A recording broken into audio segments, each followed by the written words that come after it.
বিসমিল্লাহির রহমানির রহিম। আসসালামু আলাইকুম ভিউয়ার্স, সবাই কেমন আছেন? আশা করি ভালো আছেন। তো আজকে আপনাদেরকে একটা ভিন্ন স্বাদের খুবই মজাদার একটা লোভনীয় আমের আচার বা আমের চাটনি বলতে পারেন করে দেখাবো একটু ডিফারেন্ট স্টাইলে। তো চলুন শুরু করা যাক রেসিপিটা। প্রথমে আমি এখানে আমগুলোকে একটু ছিলে নিচ্ছি। আমগুলোকে হালকাভাবে ছিলে নিলেই হবে। ছিলে এগুলোকে পছন্দ মতো টুকরা করে নিতে পারেন আপনারা। তা আমি এগুলোকে পছন্দ মতো টুকরা করে নিয়েছি। দেখুন, এখন আমগুলোকে আমি পানিতে হালকা একটু সিদ্ধ করে নিব।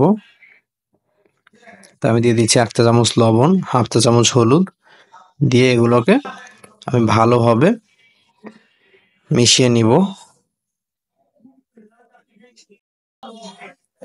এখন এগুলোকে আমি পানিতে হালকা একটু ভাপিয়ে নিব, তাহলে আমগুলোকে শুকাতে একটু সুবিধা হবে।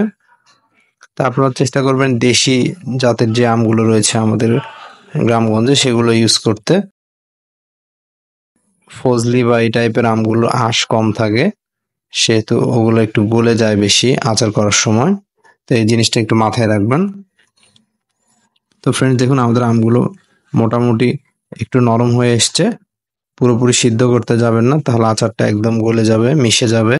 তো এই পর্যায়ে আমরা পানি থেকে আমটা উঠিয়ে নিচ্ছি, নিয়ে এভাবে একটু রোদে শুকিয়ে নিব 3-4 ঘন্টা। শুধু কাঁচা আম হয় কি শুকোতে চায় না, আর আপনাদের আমের যত কম আর্দ্রতা থাকবে বা পানি থাকবে তত বেশি দিন আচারটা সংরক্ষণ থাকবে। তা আমি এখানে পর্যাপ্ত সরিষার তেল নিয়েছি। আমি এখানে প্রায় 1/2 লিটার মতো সরিষার তেল নিয়েছি। দিয়ে দিয়েছি রসুন।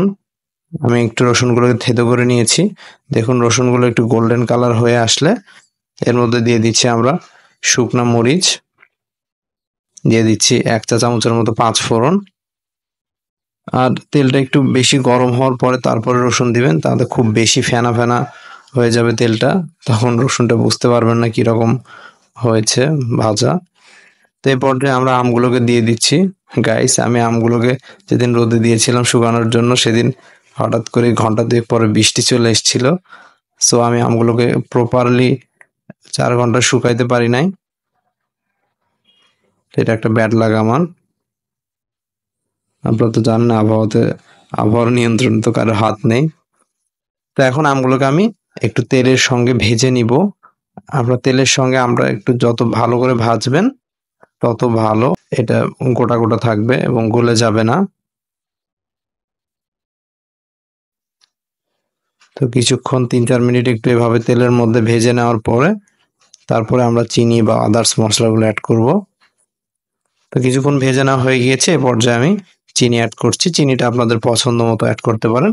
1 কেজি আমের জন্য অ্যারাউন্ড মিনিমাম 1/2 কেজি চিনি লাগবে আপনাদের। এখন চিনিটাকে আমের সাথে ভালোভাবে মিশিয়ে নিচ্ছি। এই পর্যায়ে আমি দিয়ে দিচ্ছি কাসুন্দি, তারপর দিয়ে দিচ্ছি বিট লবণ। আপনারা বাটা সরিষাও দিতে পারেন। তো কাসুন্দিটাই হাতের কাছে অ্যাভেলেবেল পাওয়া যায় সব সময়, বাটাবাটির ঝামেলা নেই। এবং অনেক সময় দেখা যায় অনেক কিছু সরিষা আছে একটু তেতো স্বাদের হয়, সো কাসুন্দি ইউজ করলে সেই ভয়টাও থাকে না। দিয়ে দিচ্ছি আমি ভাজা মশলার গুঁড়ো। আমি মশলা ভেজে গুঁড়ো করে রেখেছিলাম, সেখান থেকে দিয়ে দিলাম। আমাদের মশলার মধ্যে রয়েছে 5 ফোড়ন, ধনিয়া, জিরা, মৌরি, এলাচ, দারুচিনি এবং শুকনা মরিচ। এগুলোকে ভেজে গুঁড়ো করে নিয়েছি আমরা।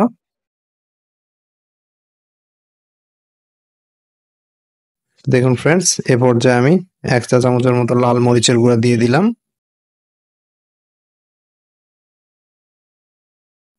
আমার আচারটাতে পর্যাপ্ত ঝাল হয়নি, আর এই লাল মরিচের গুঁড়োটা দিলে সুন্দর একটা কালার যোগ হবে। দেখুন আমাদের আচারটা কত সুন্দর কালার চলে এসছে। আর ভিউয়ার্স, দেখুন আমাদের আচারে পর্যাপ্ত তেলও রয়েছে। তেল যদি আপনারা কম দেন সেক্ষেত্রে আচারটা সংরক্ষণ থাকবে না বেশি দিন। তো ভিউয়ার্স, এই পর্যায়ে আমি দিয়ে দিচ্ছি 3-4 টেবিল চামচের মতো ভিনেগার। এটা আপনাদের আচারকে বেশি দিন সংরক্ষণ করতে সহায়তা করবে। আর আপনারা চেষ্টা করবেন কেনা আচারটা অ্যাভয়েড করার জন্য।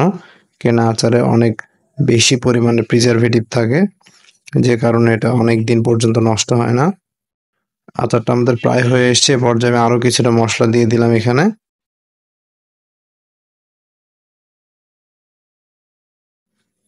তো ফ্রেন্ডস, আমাদের আচারটা হয়ে গিয়েছে। ঠান্ডা হওয়ার পর আমি পরিবেশন করছি। দেখুন এটা কতটা লোভনীয় হয়েছে দেখতে এবং খেতে অনেক ইয়াম্মি হয়েছে।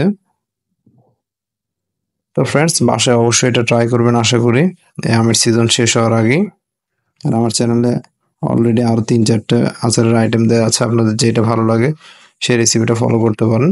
তো আজ এ পর্যন্তই। ভালো থাকবেন। আসসালামু আলাইকুম।